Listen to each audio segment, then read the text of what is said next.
Hello, my name is Osman Fire, and this is actually take two. I'm going to be perfectly upfront with you. This is actually take two, or technically take four, because I mentioned in take one, or take three, that I had tried to make this video twice before now. And I'm not entirely 100% certain how to make this video and how to make it work. Because I'm not exactly, I don't exactly speak easily. You know, I don't script videos well. I have a couple of scripted videos on this channel. Both of them come across as extremely wooden, extremely robotic. I don't like scripting. But I'm not exactly the best extemporaneous speaker either, because I tend to ramble and I tend to meander and I tend to get sidetracked. Basically, there's no winning when it comes to these sorts of videos. But I still want to make this one because I would feel bad if I left Final Fantasy XIV and didn't give it something. If I didn't create a video that meant something to me and meant something to my relationship with Final Fantasy XIV, the critically acclaimed MMORPG, etc., etc. Because something's happened in the past probably 2 years now with Final Fantasy XIV and me, and that is I barely played the game in the past 2 years. I have been playing it less and less and less, whereas once upon a time, I used to play the game religiously. I used to play it every single day, used to play it consistently. I might not always do things like all the daily roulettes. I might not even log in and do anything meaningful in the game, period. I might just log in and check my retainers, maybe run an expert roulette, and that would be it. I would not play the game beyond that. And I was perfectly content with that, despite all the money I was spending on the game. I was perfectly content with that.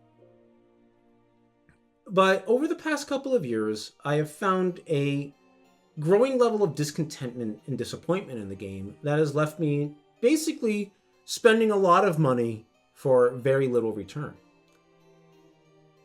And I realized a couple of months ago, actually, that I inadvertently missed the window that I had to end my subscription and stop playing the game entirely. But I think, in hindsight, it was kind of a good thing that I missed that window. And I guess I want to kind of spend some of this video at least explaining why. But part of me also wants to bring up the fact that I am definitely one of the people on that train, on the train of people who basically are disappointed with the game. You know, people who are disappointed with Final Fantasy XIV and its staleness and the poor quality of Dawntrail. And even, like I pointed out in the last video I released on Final Fantasy XIV, where I cited the channel Echoes of Aetheris, where I pointed out that basically even in Endwalker, Final Fantasy XIV was very, oops, just knocked my desk. Final Fantasy XIV was very lacking in the actual overall cohesion of its story. And the thing about all that is, of course, that for me personally, Final Fantasy XIV, I think, as a video game, has been kind of lacking for me for many years. But I was able to ignore it as long as that story was good. And I think this is the case for lots of people as well. You know, the deficiencies of Final Fantasy XIV as an MMO was... how do I want to put this? The cohesion of Final Fantasy XIV as a whole, as a video game, not as a whole, as a video game, didn't quite matter as much as long as the story was good. You know, when in Heaven's Word, Stormblood, Shadowbringers, and yes, I include Stormblood in this.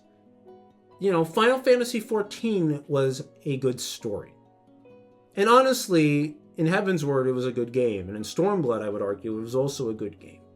But in Shadowbringers, it stopped being a good game, and it was only a good story. And the thing that really kept me attached to the game was just how good the story was. And when Endwalker came around, and yeah, I got hit by all of the emotional resonant points in Endwalker's story, but then I realized all the emotional resonance didn't hold up. In hindsight, in hindsight, when you analyze it further and you try to think about it deeper, and you try to, see what kind of lessons, maybe not deliberately, but what kind of lessons you might pull from it on a more, not on a deliberate level, but on a subtle level. Much in the same way that Star Wars is a fun adventure film, but you can pull deeper life lessons from Luke Skywalker's journey into your own life. In theory, you should be able to do that with Final Fantasy XIV story too, right? Because that happens with any good story. Any good story, maybe doesn't deliberately try to teach you life lessons, but will teach you life lessons. And it will teach you the value of courage, honor, perseverance, things like that. Those good things that we generally consider to be the more noble aspects of humanity. And Endwalker kind of lacked those things. And that's kind of where my personal enjoyment of Final Fantasy XIV really started to fall off a cliff, and why I stopped playing Final Fantasy XIV for the most part. And I've been thinking about it a lot. I've been thinking about this a ton since Dawntrail came out, because Dawntrail for me was the last chance I was going to give Final Fantasy XIV. All right, and I was quite. I didn't say this on. Did I say this on YouTube? Did I say this in the last video? I think I said this in the last video actually. I remember telling it to Akia, but I don't remember actually saying it. I don't remember saying it in the video, but I'm pretty sure I did in hindsight. My brain just kind of triggered on that one, and I just wait a minute. No, I did say it. I did say that I did a pre-order and everything because I did love Final Fantasy XIV as a game, and I wanted to give it its last chance. I wanted Dawntrail to be its last chance to give me a good, fun experience, to make it worth my while. And Dawntrail failed. And like I alluded to earlier, it's not like this is all sudden, all at once. Oh, Dawntrail's awful. Oh, it's a terrible experience. No, this started way back in the past. Because of course, when I first started playing Final Fantasy XIV, it's not exactly like A Realm Reborn was a masterpiece or anything. The story was kind of lackluster and plain. And then, but the gameplay was fun enough to keep me engaged. And I had reconnected with some friends, including Akia, funnily enough. I had reconnected with some friends from Final Fantasy XI through it. And that made the game a lot more enjoyable. And then I met the free company I would be a part of for several years until they migrated over to the freshly opened European data centers, a few years later. But the free company that I ended up befriending a lot of people through that free company. And it really made for an overall enjoyable experience. It made for a nice social experience, a nice MMO, with a halfway decent story that started to get better and better. And by the time Heaven's Word rolled around, I was hooked. I was hooked with the game.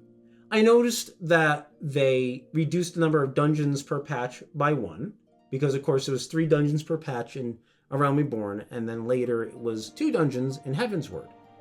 That didn't really matter too much. I was a relatively casual player, and I didn't need a ton of stuff to do. I just needed enough to do.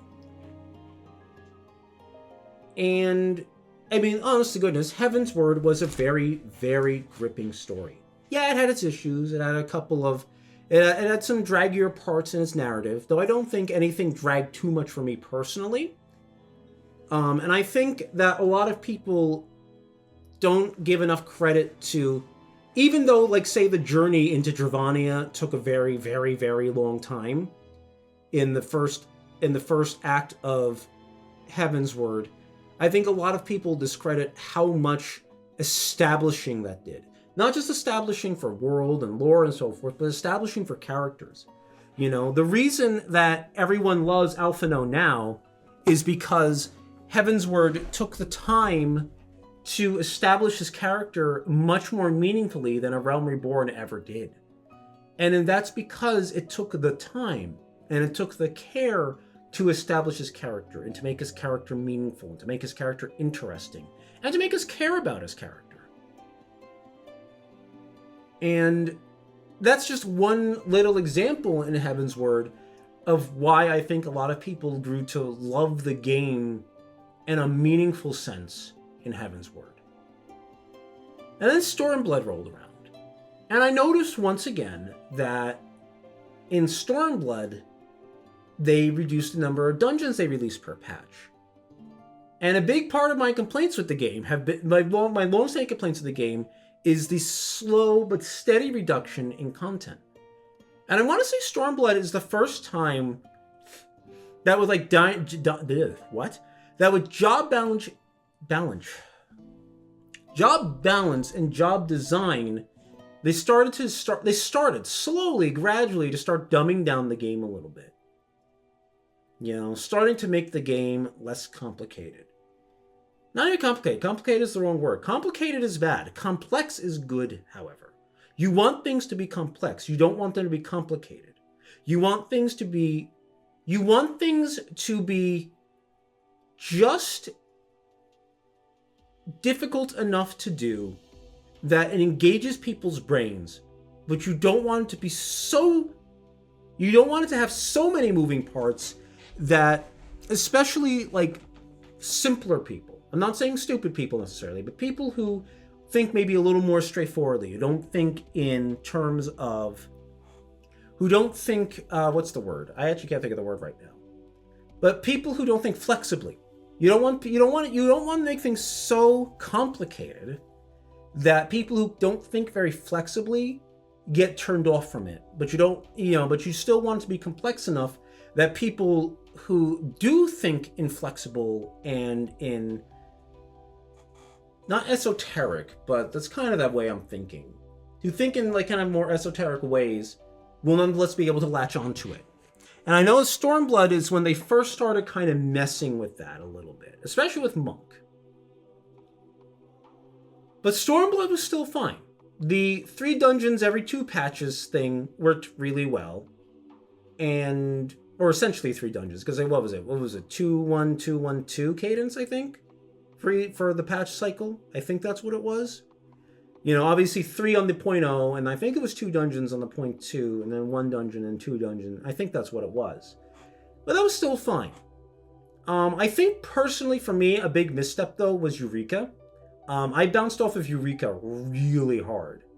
Which was disappointing actually, because I missed out on what I understand is a relatively decent lore building story. But the way they designed Eureka made me bounce off of it from the very beginning, and I never actually did anything with Eureka. Which is disappointing because I feel like design-wise, Eureka actually would have been okay based on a lot of my long-standing complaints with the game. Because something that became very obvious to me once Shadowbringers rolled around. And bear in mind, Shadowbringers remains not only my favorite expansion, it remains one of my favorite RPG stories of all time.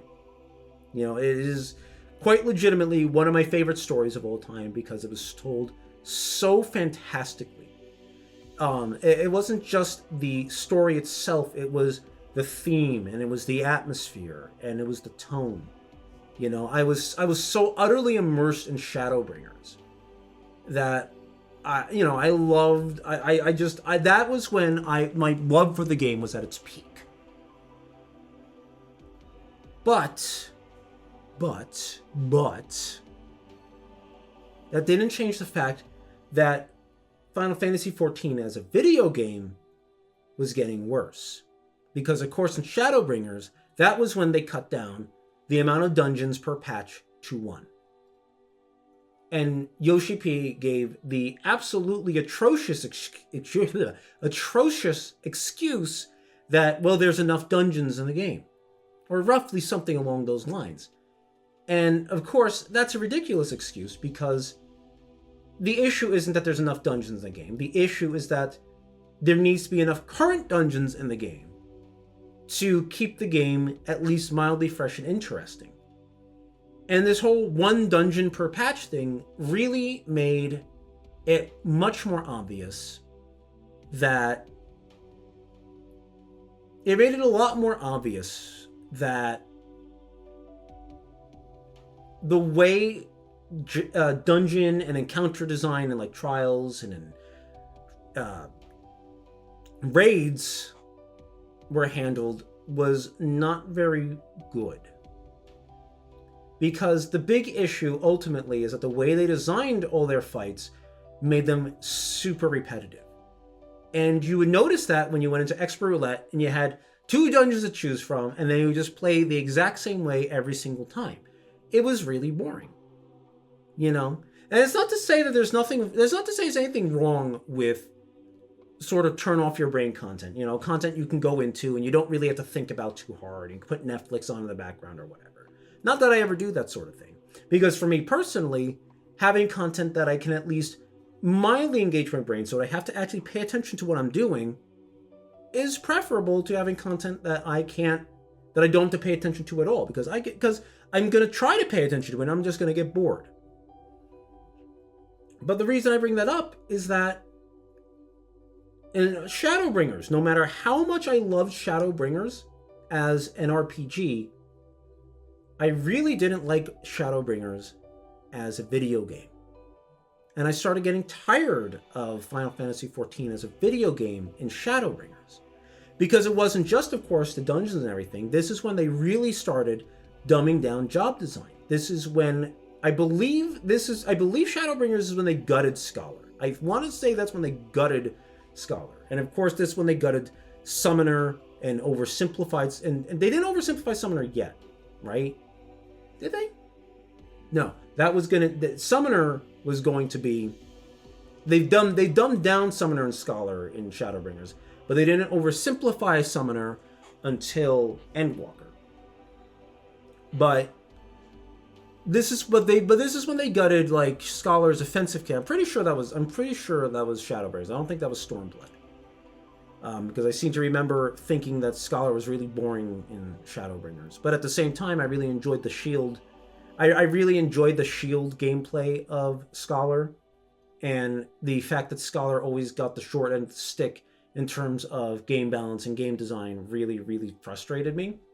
But I think this is also when they'd made a serious... I think it was like... I want to say it was like 5.2 when they like did a major overhaul of Monk.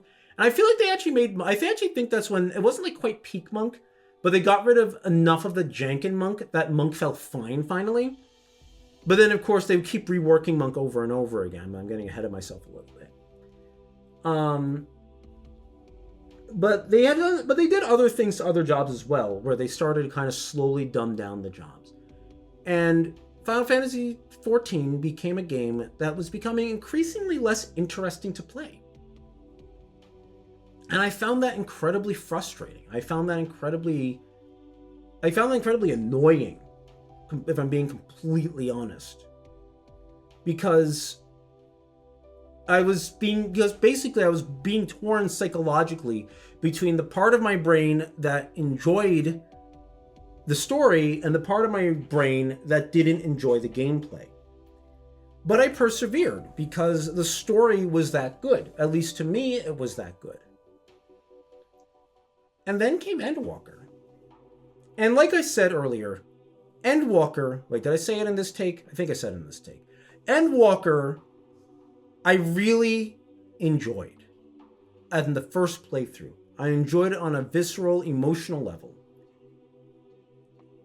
Despite a lot of my misgivings about the continued dragging down of the difficulty and complexity of the game, because I even forgot to mention when talking about Shadowbringers there, I forgot to mention the fact that I enjoyed Bozja at first, Bozja being like Eureka, but I discovered that Bozja was very, very dull in execution because it was the same repetition of the same handful of fights and so forth, and it just became very dull and very repetitive the way they handled it. But going back to Endwalker now, or returning forward to Endwalker, perhaps is the best way to put that. The thing about Endwalker is, of course, that first of all, as I cited in my last video, its story doesn't hold up very well, which did a lot to diminish my enjoyment of 14 as a whole. But then they further dumbed down a bunch of jobs. I think that they actually kind of gutted. They made Monk feel a lot. They made Monk feel... Monk still felt fine, but Monk felt like it was getting gutted. They started taking away features and attributes from Dragoon and other jobs that I played reliably. Dragoon being my main, of course, being my main job. I remember they scraped a little bit at the surface of Dragoon. Dragoon still felt fine though. Dragoon still had a good cadence. Still felt good. But I remember they messed with it a little bit, and I was like, that wasn't really necessary, but I guess it was okay.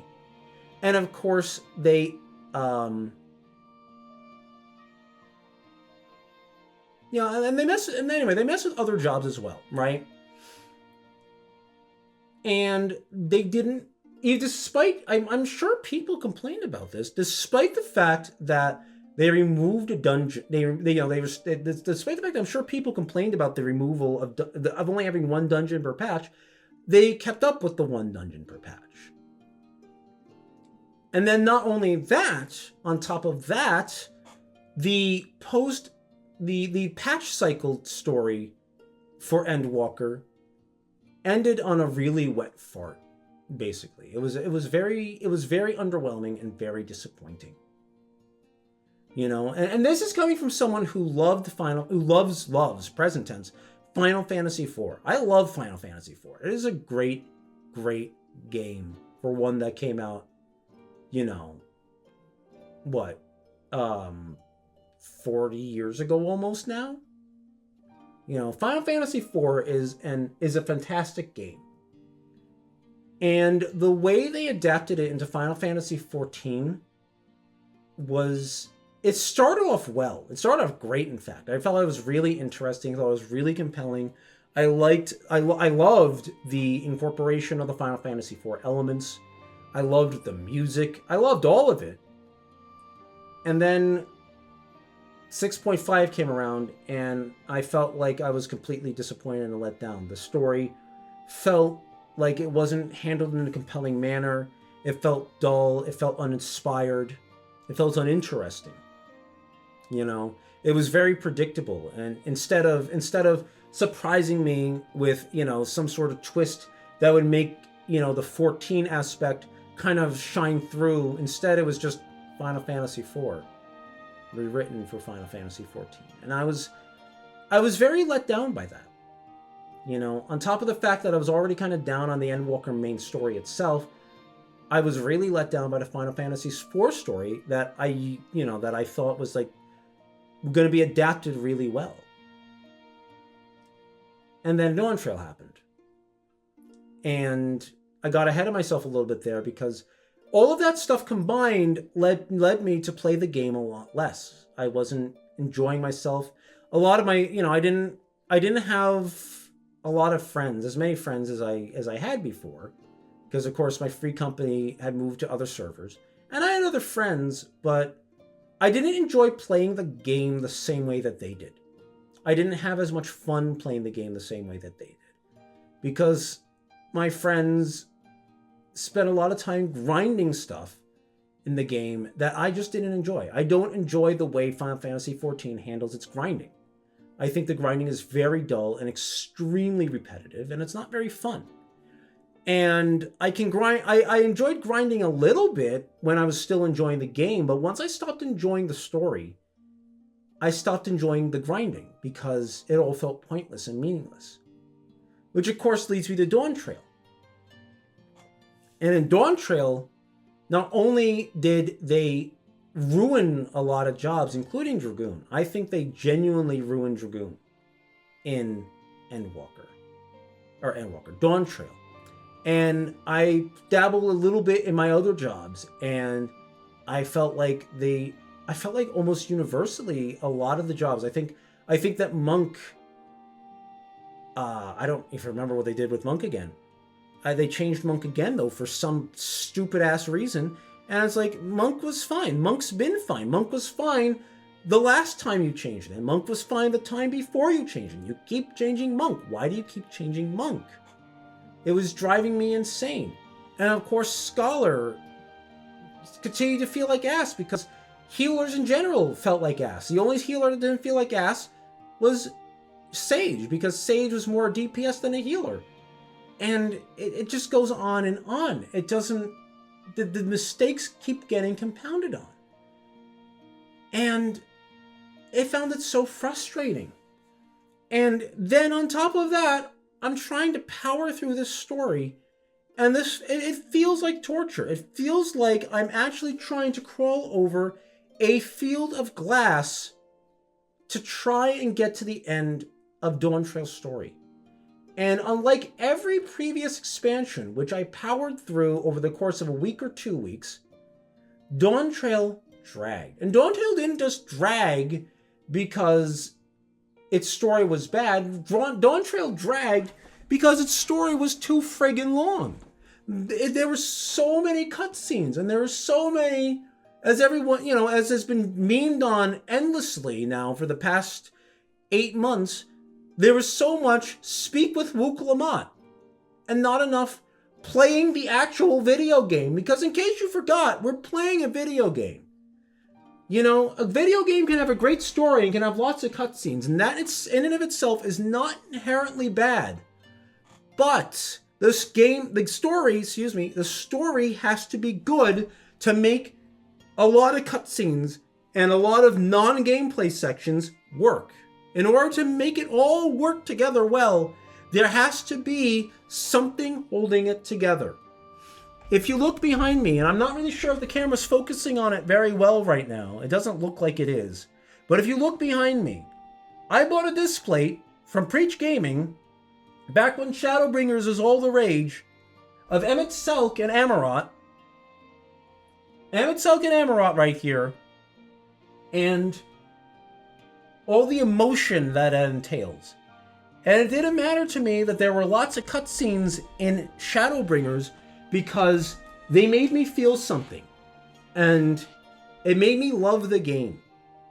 And then we just fast forward all the way to Dawntrail, and I feel nothing for the game. But it's making me drag myself through how many more hours of cutscenes just to try and get to the end of the game.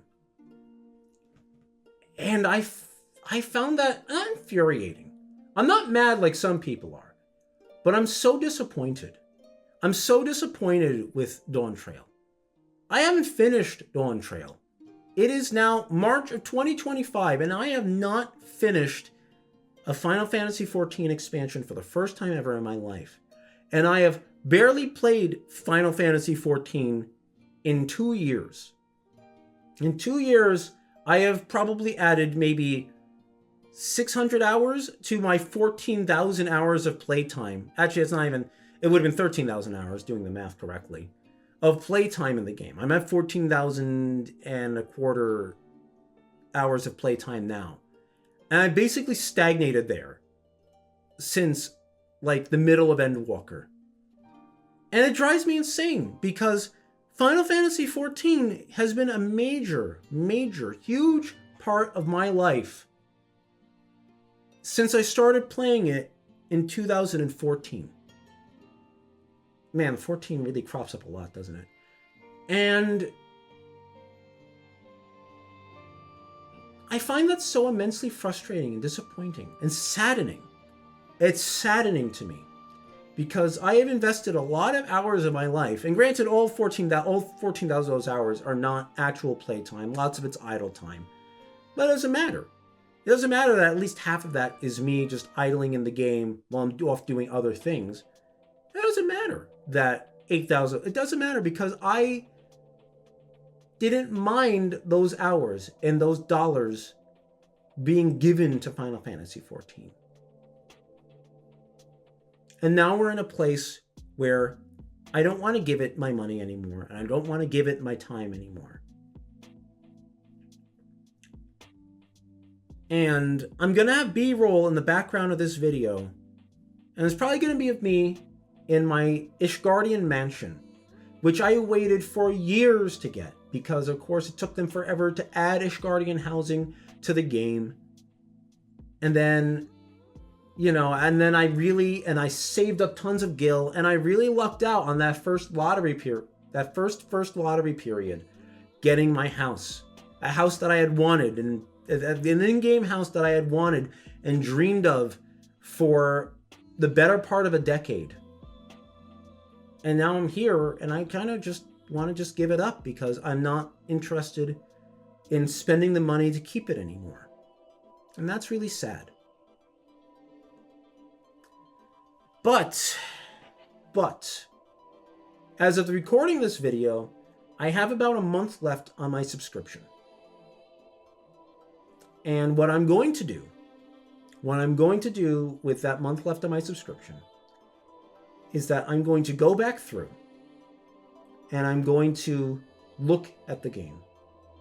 Because something I've always enjoyed is I've always enjoyed the picturesque nature of the game. I've always enjoyed the